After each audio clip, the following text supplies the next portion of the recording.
अत वेताल और राजा का संवाद।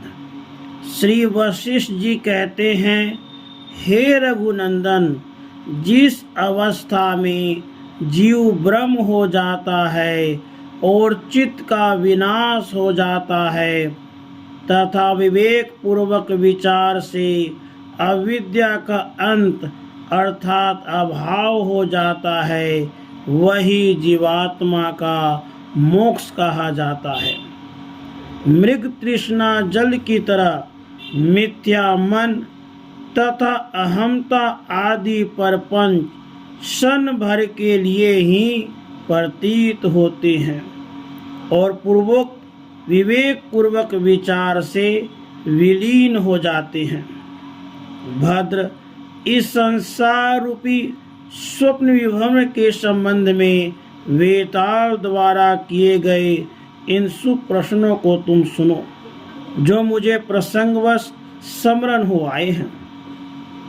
विंध्याचल के महान वन में एक विशालकाय वेताल रहता था।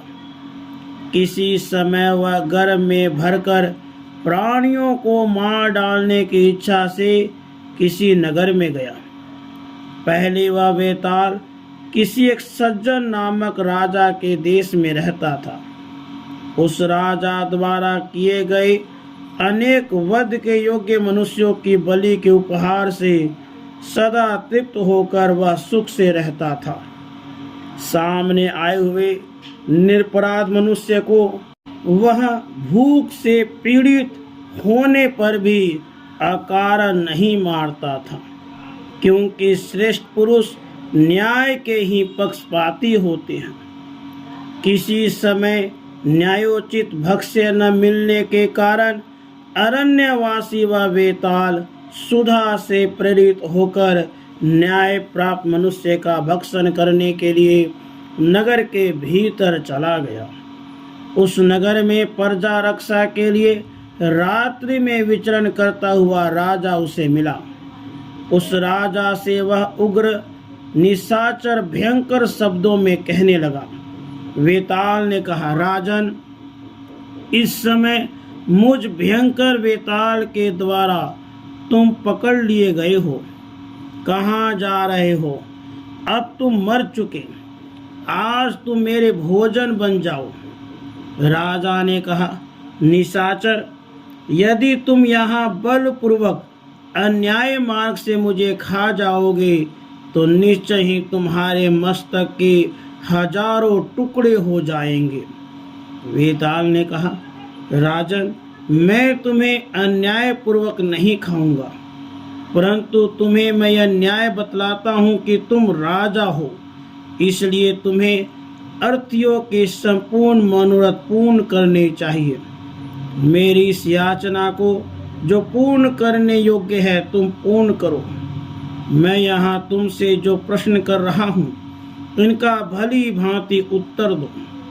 राजन, किस सूर्य के किरणों के ये ब्रह्मांड रूपी छोटे अणु हैं और किस पवन में महागगन रूपी त्रस रेणु स्फुरित होते हैं।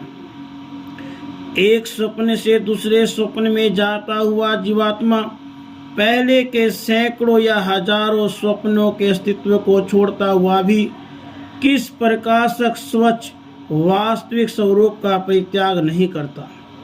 जिस प्रकार केले का खंभा भीतर के भी भीतर और उसके भी भीतर बार बार देखने से केवल छिड़का मात्र ही रहता है, उसी प्रकार सबके भीतर के भीतर और उसके भी भीतर ऐसा कौन अणु है जो प्रकाशक स्वच्छ आत्म स्वरूप है। ब्रह्मांड, आकाश, भूतों के आधारभूत भुवन, सूर्य मंडल तथा मेरु, ये सब जो बड़े बड़े महान पदार्थ प्रसिद्ध हैं, ये अणुत्व धर्म न छोड़ने वाले ऐसे किस अणु के परमाणु हैं? किस अवयव रहित परमाणु रूप महागिरी के शिला के भीतर ये भूत भविष्य वर्तमान तीनों जगत है। दुष्ट राजन, यदि तुम इन प्रश्नों का उत्तर मुझे न दे सकोगे तो तुम्हें खाकर फिर तुम्हारे नगर के प्राणियों को बलपूर्वक पकड़कर उन्हें यमराज की तरह निगल जाऊंगा। राधे कृष्ण, राधे